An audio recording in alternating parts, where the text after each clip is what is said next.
मेरे प्रिय सनातन प्रेमियों, आप सभी को जय श्री हरि नारायण। और आज की वीडियो में हम बात करेंगे निर्जला एकादशी के महत्व के बारे में।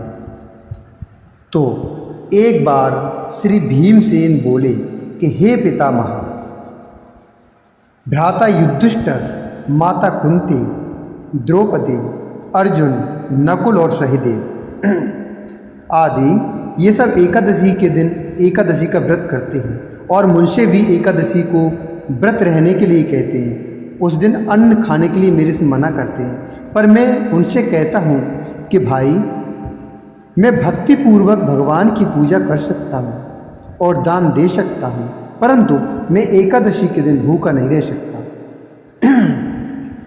इस पर व्यास जी बोले, हे भीमसेन, यदि तुम नरक को बुरा और स्वर्ग को अच्छा समझते हो तो प्रत्येक मास की दोनों एकादशियों को अन्न न खाया करो। इस पर भीमसेन बोला, हे पितामह, आपसे प्रथम अर्थात पहले ही मैं कह चुका हूँ कि मैं एक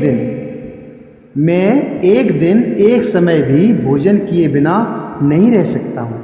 फिर मेरे लिए पूरे दिन का उपवास करना तो बहुत ही कठिन है। मेरे पेट में अग्नि का वास है जो अधिक अन्न खाने पर शांत होती है।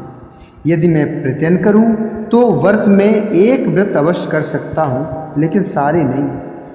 अतः आप मुझे कोई एक ऐसा व्रत बताइए जिससे मुझे स्वर्ग की प्राप्ति हो सके।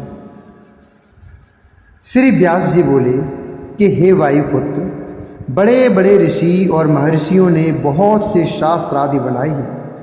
यदि कलयुग में मनुष्य उन पर आचरण करे तो अवश्य ही मुक्ति को प्राप्त होता है। उनमें धन बहुत कम खर्च होता है। उनमें से जो पुराणों का सार है उसको कहता हूँ कि मनुष्य को दोनों पक्षों की एकादशियों का व्रत करना चाहिए, इससे उन्हें स्वर्ग की प्राप्ति होती है। श्री व्यास जी बोले, हे भीमसेन, कृष्ण और मिथुन संक्रांति के मध्य में जो ज्येष्ठ मास की शुक्ल पक्ष की एकादशी होती है उसका निर्जल व्रत करना चाहिए, अर्थात बिना पानी के व्रत करना चाहिए। इस एकादशी के व्रत में स्नान और आचमन में जल वर्जित नहीं है, लेकिन आचमन के दौरान केवल 6 मास से जल से अधिक जल नहीं लेना चाहिए। इस आचमन से शरीर को शुद्धि हो जाती है। इस आचमन से शरीर की शुद्धि हो जाती है। आचमन में 6 मासे से अधिक जल मद्यपान के समान है। इस दिन भोजन नहीं करना चाहिए। भोजन करने से व्रत नष्ट हो जाता है। यदि सूर्योदय से सूर्यास्त तक मनुष्य जलपान न करे तो उससे 12 एकादशी के फल की प्राप्ति होती है। द्वादशी के दिन सूर्योदय से पहले ही उठना चाहिए। इसके पश्चात भूखे ब्राह्मण को भोजन कराना चाहिए, तत्पश्चात स्वयं भोजन करना चाहिए। हे भीमसेन, स्वयं भगवान ने मुझसे कहा था कि इस एकादशी का पुण्य समस्त तीर्थों और दान के बराबर है। एक दिन निर्जला रहने से मनुष्य पापों से मुक्त हो जाता है। जो मनुष्य निर्जला एकादशी का व्रत करते हैं उनको मृत्यु के समय भयानक यमदूत नहीं दिखते, जो काले काले बड़े बड़े दांत, बड़े बड़े काले काले बाल, ये जो दिखाई देते हैं, ये सब कुछ नहीं दिखता है। वर्ण इसकी जगह भगवान विष्णु के दूत स्वर्ग से आकर उसको पुष्पक विमान पर बिठाकर स्वर्गलोक को ले जाते हैं। संसार में सबसे श्रेष्ठ निर्जल एकादशी का व्रत है।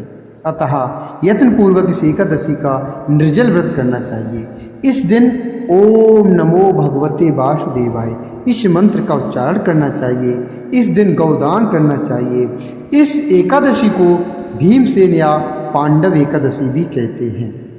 निर्जल व्रत करने से पहले भगवान की पूजा करनी चाहिए और उनसे विनय करनी चाहिए कि हे भगवान, आज मैं निर्जला एकादशी का व्रत कर रहा हूँ।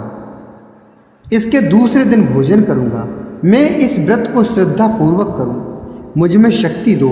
मेरे अंदर बल नहीं है, लेकिन मुझे बल दो ताकि मैं इस व्रत को पूरा कर सकूँ।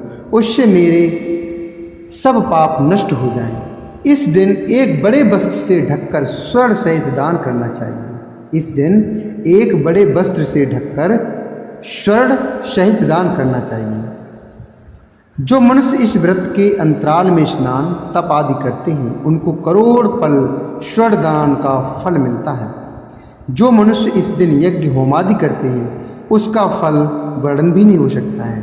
इस निर्जला एकादशी के व्रत से मनुष्य विष्णु लोक को जाता है। जो मनुष्य इस दिन अन्न खाते हैं उनको चांडाल समझना चाहिए, वे अंत में नरक में जाते हैं। ब्रह्म हत्यारे, मद्यपान करने वाले, चोरी करने वाले, गुरु से द्वेष करने वाला, असत्य बोलने वाले इस व्रत को करने से स्वर्ग को जाते हैं। हे कुंती, जो पुरुष या स्त्री इस व्रत को श्रद्धापूर्वक करते हैं उनके निम्नलिखित कर्तव्य होते हैं। उन्हें सर्वप्रथम विष्णु भगवान की पूजा करनी चाहिए, तत्पश्चात गौदान करना चाहिए, उस दिन ब्राह्मणों को दक्षिणा मिष्टान आदि देना चाहिए, निर्जला के दिन अन्न वस्त्र छत्र उपाहन आदि का दान करना चाहिए। जो मनुष्य इस कथा को प्रेम पूर्वक सुनते व पढ़ते हैं उनको स्वर्ग की प्राप्ति होती है।